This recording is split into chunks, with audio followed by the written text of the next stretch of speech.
the manifestation. The third night, Elias did not sleep.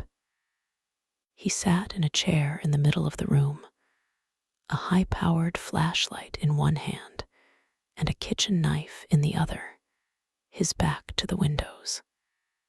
He would watch. He would see what was happening.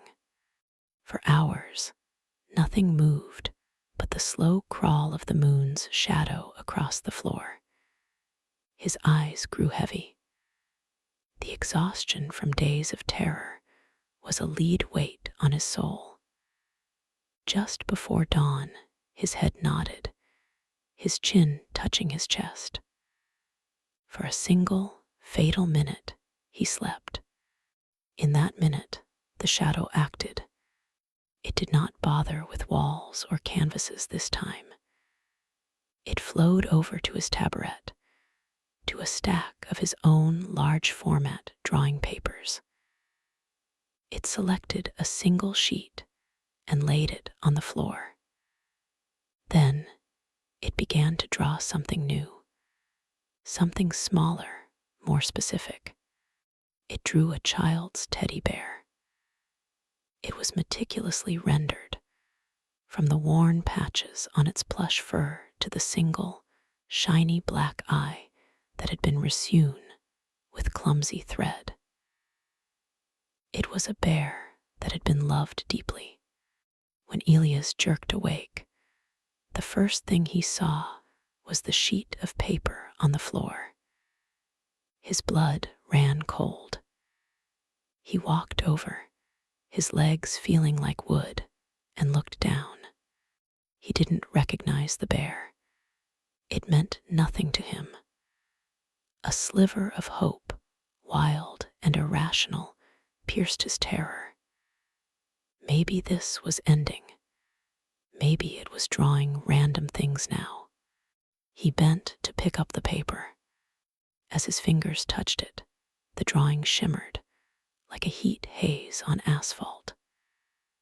The lines of the bear seemed to swell, gaining dimension. The black ink of its form bled outwards, becoming brown fur, becoming soft, stuffed cloth. The paper disappeared, consumed by the emerging form. In the space of a single, arrested breath, the drawn teddy bear was gone. In its place, on his concrete floor, lay a real, physical teddy bear. Elias recoiled with a cry, stumbling back and falling hard on the floor. He stared, his mind breaking around the edges.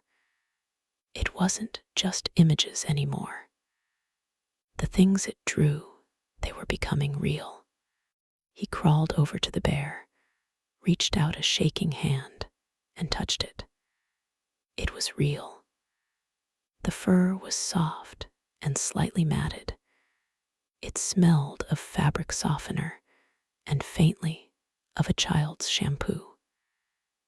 It was the most terrifying object he had ever held. Why a teddy bear? He spent the day researching, his hands trembling as he typed on his laptop. He looked for any connection to the accident. He found Clara's social media profiles, long since dormant, memorialized by her family.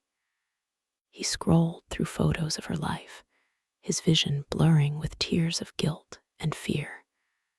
And then he found it, a photo from her childhood. She was 6, maybe 7, holding a teddy bear. The very same bear. The one-eyed bear with the clumsily sewn eye. The shadow wasn't just drawing his guilt. It was drawing her life. It was pulling objects from her history and making them real, dragging them into his world as brutal, tactile reminders. The horror escalated. The next night, he tried to stay awake with amphetamines, his heart racing, his pupils dilated. But the shadow's power seemed to grow with his desperation. As he paced, it began to move on the wall, mimicking him perfectly.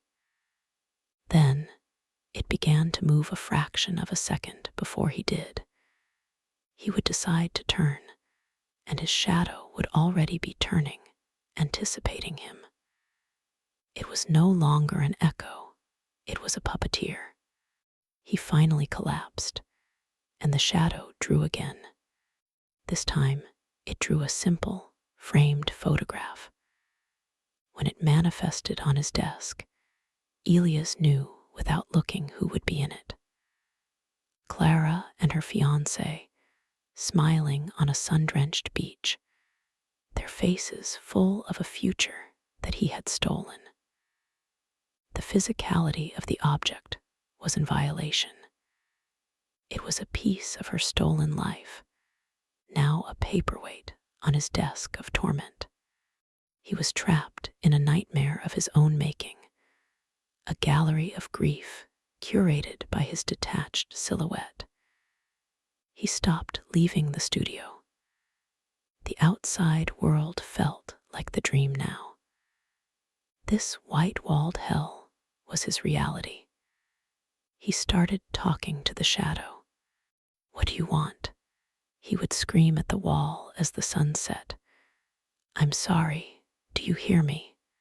I'm sorry." The shadow did not reply.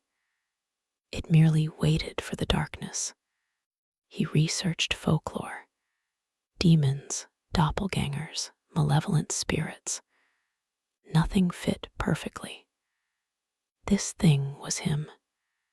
It was his own darkness, externalized and given a terrible, creative purpose. It was the part of him that believed he deserved this punishment. He found an obscure, rambling text in a digital archive of the occult. It spoke of the umbra actuosa, the acting shadow, a phenomenon where a person's shadow, saturated with a powerful, negative emotion, usually guilt or rage, gains autonomy. It becomes a psychic scavenger, feeding on the host's energy to make the internal external. The text was vague, written by madmen, but one line stood out, etched into his mind like the shadow's own charcoal. The bond is of essence, not form. To sever the puppet, one must not cut the strings, but erase the puppet's silhouette. The source of its animation is the shadow itself. No shadow, no vessel for the pain. To erase his own shadow. It was nonsense. Suicidal nonsense. But as the manifestations grew more frequent, more violent, it began to feel like the only option. One night, the shadow drew the interior of the funeral home. It drew the open casket. And the next morning, Elias woke to find the studio gone. His white walls were replaced by dark, wood-paneled ones.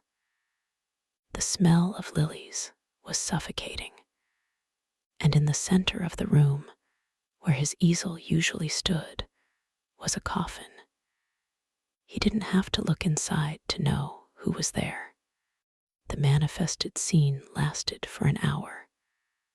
A pocket of hell in the heart of his studio, before fading away, leaving him sobbing and vomiting on the floor. He was running out of time. The shadow's art was becoming more stable, lasting longer. Soon, he feared, it would become permanent. He would be forever trapped in a manifested nightmare of his own guilt. He had to act